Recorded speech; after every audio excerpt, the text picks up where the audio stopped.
오빠 고집 좀 그만 피워. 이제 오빠를 받아주는 것도 지쳐. 부모님께 죄송하지도 않아. 제발 오빠 앞가름이나 제대로 하면서 살아. 여성이 단단히 화가 나 오빠에게 심한 말을 퍼붓는데요. 도대체 무슨 일이 일어난 것일까요? 영상 시청 전 구독과 좋아요는 영상 제작에 큰 힘이 됩니다. 안녕하세요. 저는 미국 텍사스주에 살고 있는 헤이즐이라고 합니다. 저에게는 정말 답도 없는 망나니 오빠인 루카스가 있어요. 오빠랑 저는 3살 터울인데요. 오빠와 저는 자라면서 남보다 못한 사이로 지내게 되었는데 일단은 오빠는 어렸을 때부터 저를 장난감 취급하듯이 가지고 놀았어요. TV에서 레슬링이라도 하는 날이면 저를 상대로 레슬링을 했고 그런 짓궂은 장난들은 제가 결국 울음을 터뜨려야 끝날 수 있었어요. 한 번은 제 팔을 너무 심하게 꺾어서 제 인대가 늘어난 적도 있어요. 그 일 때문에 제가 한동안 깁스를 하고 다닌 것을 생각하면 아직도 화가 날 지경이에요. 게다가 오빠는 식탐도 엄청났어요. 부모님께서 나눠 먹으라고 사주신 피자도 제가 한 조각을 먹고 있으면 오빠는 4조각을 먹고 있을 정도로 먹는 속도도 빠르고 먹는 양도 엄청 많습니다. 많이들 알고 계시겠지만 미국은 칼로리가 높은 음식들이 많잖아요. 오빠는 자라날수록 먹는 양이 점점 더 늘었고 햄버거, 피자 같은 칼로리가 높은 음식들만 좋아했어요. 그러니 살이 찔 수밖에 없죠.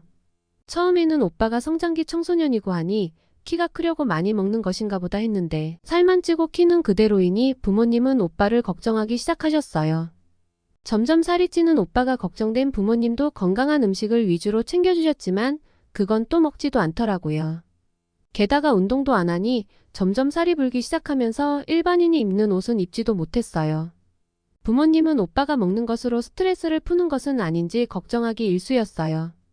그래서 여러 가지 취미생활을 즐겨보라고도 하면서 전폭적인 지원을 아끼지 않으셨어요. 그래도 오빠는 학교가 끝나면 곧장 집으로 달려와 먹기부터 시작했어요. 그 많은 음식이 다 어디로 들어가는지 정말 신기할 정도로 먹어요. 보기만 해도 배부르다는 느낌 아시나요? 저는 오빠가 먹는 모습만 봐도 배가 불러서 먹는 것이 지긋지긋했어요. 오빠 덕분에 저는 아주 날씬한 몸을 가지고 있어요. 물론 엄마 아빠도 마찬가지예요. 적당히 배부를 만큼 먹고 운동도 주기적으로 해서 두 분 다 나이에 비해서 젊어 보이고 건강하십니다. 그런데 유독 오빠만 천덕꾸러기처럼 아주 거대한 몸을 가졌어요. 온 가족이 외출이라도 하는 날이면 같은 가족이 만나 의심될 정도로 오빠는 남들의 시선을 한몸에 받았습니다. 그런 모습이 조금 안쓰럽기도 한데 상황은 계속 안 좋아졌어요. 오빠도 점점 살이 찌니 자신감도 좀 잃어가는 것 같고 뚱뚱하다고 학교에서 놀림받고 오는 날이면 초콜릿 한 봉지를 들고 방에 들어가서 저녁이 다 될 때까지 나오지도 않더라고요. 나와보라고 불러도 대답조차 없었어요. 어느 날 오빠가 집에 없을 때 오빠 방에 들어가서 도대체 무엇을 하고 있는지 봤는데 만화랑 유튜브만 잔뜩 보고 있었더라고요. 그러면 그렇지. 혹시 공부나 건설적인 무언가를 하고 있진 않을까 기대했던 제가 바보였어요. 오빠는 공부에도 관심이 없는 사람이라 학업 성적도 거의 바닥이었어요. 그 성적으로 갈 수 있는 대학도 없었을 뿐만 아니라 가고자 하는 의지도 없었어요. 그렇다고 일을 하려고 하는 것도 아니었고요. 성인이 되고 나서는 이제 학교도 가지 않으니 진정한 백수가 따로 없었습니다. 그런 오빠 모습을 보고 있는데 한심해서 말도 안 나오더라고요. 정말 배울 점이 하나도 없는 망나니 오빠였습니다. 성인이라면 이제 인생은 각자 본인이 챙겨야 하는 것 아닌가요? 언제까지 부모님한테 의존하면서 살려고 하는지 너무 걱정되더라고요.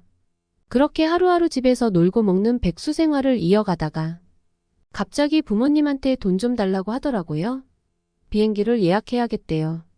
놀란 저와 부모님은 어디를 가려고 비행기를 예약하는 것이냐고 물었더니 집에만 있으니까 심심해서 여행을 좀 다녀와야겠다는 거예요. 그 모습을 본 저는 저렇게 세상 편하게 사는 사람이 또 있을까 싶더라고요. 하지만 부모님은 오빠가 매일 집에만 있는 것보다는 어디라도 가고 싶어하는 의욕이 생긴 것 자체가 큰 발전이라고 하시면서 오빠에게 선뜻 비행기 삭과 여행 경비를 지원해 주셨습니다. 저는 부모님을 이해할 수 없었지만요.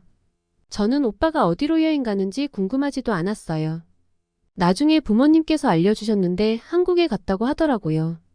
그 소리를 듣고 그러면 그렇지. 좀 배울 것이 있는 유럽에 가서 견문이라도 넓히고 오면 오죽 좋을까. 좁아터진 그 아시아 국가에 뭐가 볼 게 있다고 갔는지. 이해가 안 되는 짓만 골라서 하는 오빠가 너무 답답했습니다. 그런데 오빠는 한국에 가더니 한술 더 뜨더라고요. 원래 예정된 여행 기간을 훌쩍 넘기고 돌아오는 날짜를 차일피일 미루면서 부모님께 돈을 더 보내달라고까지 하더라고요. 정말 한국에서 도대체 뭘 하는지 망나니의 끝판왕의 모습을 보여주더니 한참이 지나서야 미국으로 돌아왔어요. 그런데 오랜만에 오빠의 얼굴을 봐서 그런가 웬일로 살은 좀 빠져있더라고요. 한국의 음식이 미국 음식에 비하면 칼로리가 낮다는 소리를 듣긴 했는데 효과가 있긴 있더라고요. 그런데 살만 빠지면 뭐 하겠어요. 인간이 바뀌지를 않는데요. 한국에 여행 갔다 온 오빠는 여전히 또다시 방 안에 틀어박혀서는 뭘 하는지 나오지도 않는 거예요. 그러더니 또 한국에 가겠다고 하면서 부모님께 마지막 부탁이니 한국에 가는 경비를 빌려달래요. 염치는 있는지 이제 달라고는 못하고 빌려달라고 하더라고요. 부모님은 적잖이 당황하셨지만 그래도 아들의 요청을 거부하시진 않으셨어요. 그렇게 오빠는 또 한국으로 떠났습니다. 그런데 이번엔 뭔가 좀 달랐어요. 왠지 금방 미국으로 돌아올 것 같진 않은 사람처럼 하고 가더라고요. 그리고 오빠는 2년이 다 되도록 돌아오지 않았습니다.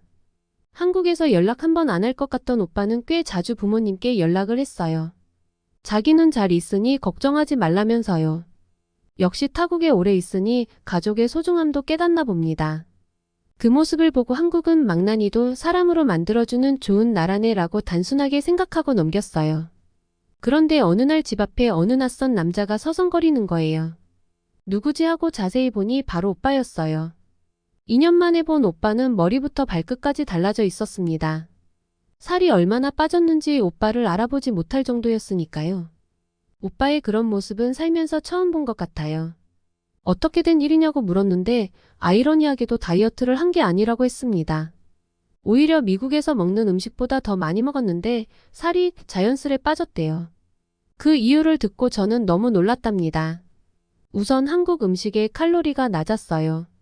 미국 음식들은 대부분 고열량으로 튀기거나 고깃덩어리로 된 음식이 주를 이루는데 반면 한국은 나물로 된 채소 반찬에 고기 또는 생선을 곁들인다고 하더라고요. 전체적인 음식 구성이 건강하다 보니 같은 양을 먹어도 기존에 오빠가 먹던 칼로리보다 훨씬 적었던 것이죠. 그래서 다이어트를 하지 않았는데도 알아서 살이 빠지더래요. 한국에서 건강식을 먹고 와서 그런지 오빠는 식습관도 바뀌었습니다. 고기나 칼로리가 높은 튀긴 음식보다 채소를 더 잘 먹더라고요. 심지어 오빠는 제 선물까지 사왔습니다. 그냥 빈손으로 올 것이 분명하다고 생각했는데 한국 화장품을 사왔더라고요. 요즘 한국 화장품이 세계에서도 유명한 거 알고 있냐면서요. 솔직히 달라진 오빠는 좋다기보다는 무서웠습니다. 이렇게 변한 이유가 무엇인지 궁금했거든요. 표현 한 번 해준 적 없던 오빠였는데 선물을 건네주며 저한테 직접적으로 말을 걸더군요.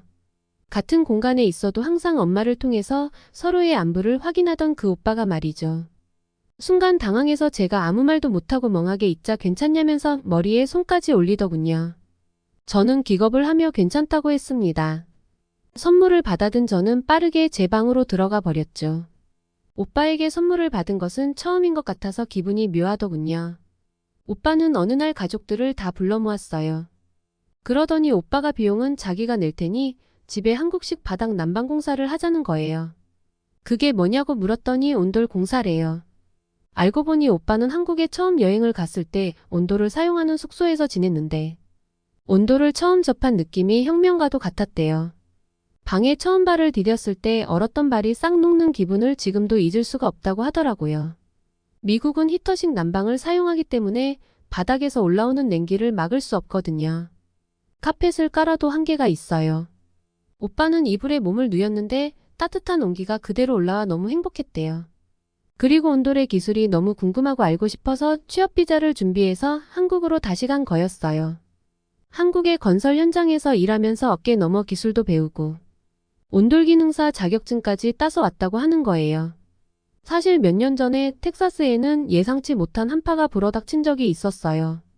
그 추위는 아직도 잊을 수가 없어요. 모든 것을 얼어버리게 할 정도로 강력한 추위 때문에 전기와 수도도 끊겼었거든요. 게다가 난방 시스템도 고장나버리는 바람에 그 겨울 우리 가족은 삼중고를 겪으면서 고생을 심하게 했어요. 갑작스럽게 찾아온 추위는 평소에 생각해 본 적도 없는 어려움인지라 정말이지 곤란하게 짝이 없었죠. 오빠는 한국에서 기술을 배우면서 미국의 우리 집에도 온돌을 설치하면 아무리 추운 겨울이 와도 끄떡없을 것 같다는 생각을 했대요. 우리는 처음에 반대했어요. 사실 온돌에 대해 자세히 알지도 못했고 한국에서는 온돌 기술이 발달되어 있으니 설치도 쉽겠지만 미국에서 온돌 설치가 가능할까 싶었거든요. 비용도 만만치 않고 설치는 하더라도 유지 비용도 무시 못하니까요. 오빠는 자신을 한번 믿어보라며 강경한 태도를 유지했고 온돌 공사를 하겠다는 입장을 바꾸지 않았습니다. 오빠의 고집스러운 행동이 불편했지만 부모님은 굽히지 않는 오빠의 모습을 보고 어쩔 수 없이 온돌 공사를 진행하게 되었습니다. 그래도 오빠는 온돌 시공업체 선정부터 설계 도면과 비용까지 꼼꼼하게 검토하며 온돌 공사가 잘 마무리될 수 있도록 노력하더라고요. 그리고 그런 오빠 모습을 보면서 저와 부모님도 기대를 가지고 공사가 끝나기만을 기다렸어요. 온돌 공사가 마무리되고 처음 집에 들어갔는데 바닥에서부터 따뜻한 열기가 퍼져나가는 것을 경험했어요. 정말 놀라웠어요. 처음에는 오빠가 고집을 부리는 거라고 생각해서 불편했는데 결과를 보고 나서야 오빠의 선택이 탁월했다는 것을 인정할 수밖에 없었어요. 한국식 바닥 난방은 굉장히 효과적으로 집 내부를 데워주며 건조한 미국의 겨울철에도 적합한 습도를 유지시켜 주더라고요. 과거의 히터로 공기를 데우는 방식은 집안 공기 전체를 건조하게 만들어서 피부가 무척 건조해지고 특유의 답답한 공기가 있거든요. 게다가 공기가 잘 순환되지 않으면 추운 곳이 존재하기 때문에 난방비는 어마어마하게 나오는데 효율이 좋지도 않고 소음도 심하거든요. 온도를 겪어보기 전까진 이러한 불편함이 당연하다고만 생각했는데 아니었어요. 우리가 그토록 반대했던 한국식 온돌 난방이 엄청난 온기를 가져다 주었고 우리 가족은 그 겨울 내내 얇은 옷을 입어도 될 정도로 추위를 걱정하지 않아도 됐습니다. 오빠 덕분에 우리 가족이 한국식 바닥 난방이 얼마나 혁신적인지 깨닫게 되는 경험을 했어요. 부모님은 처음으로 거실 바닥에 누우시고는 바닥부터 올라오는 따뜻한 온기가 몸을 녹이니 너무 행복하다고 하셨어요. 한편으로는 이런 행복을 50대가 다 넘어서야 알았다는 게 안타깝다고도 하셨어요. 그동안 아무 생각도 의지도 없는 오빠가 너무 한심해 보였는데 한국에 다녀온 오빠는 예전에 제가 알던 오빠가 아니었어요. 게다가 한국에서 인정해주는 국가 자격증을 취득해서 한국에서 더 일할 수도 있다고 하면서 조만간 또 한국에 간다고 하네요. 평생 백수로 살 줄 알았는데 오빠가 새 사람이 된 것 같아서 이제는 멋져 보이기까지 해요. 추운 겨울이 되면 온돌을 설치해준 오빠가 생각나고 오빠를 생각하면 오빠를 변화시킨 한국이라는 나라가 정말 고맙게 느껴집니다. 요즘은 오빠에게 연락해 고민 상담도 하고 예전에 비해 많이 의지하게 되더군요. 우연히 한국으로 여행 갔다가 든든해진 오빠 덕분에 많은 일상이 긍정적으로 변하게 되어 너무 좋답니다. 지금까지 제 사연을 들어주셔서 감사합니다. 오늘의 사연 어떠셨나요? 철없던 오빠를 한심하게만 느끼고 있던 여동생 헤이즐 씨가 한국에 다녀온 오빠의 모습이 180도 바뀐 것을 보고 이제는 오빠가 든든하기까지 하다고 하네요. 오빠를 변화시킨 한국이라는 나라가 정말 고맙게 느껴진다는 사연이었는데요. 헤이즐 씨의 가족에 언제나 행복이 가득하길 바랍니다. 끝까지 시청해주셔서 감사합니다. 여러분의 구독과 좋아요는 영상 제작에 큰 힘이 됩니다. 더욱더 감동 깊은 사연으로 찾아뵙겠습니다. 감사합니다.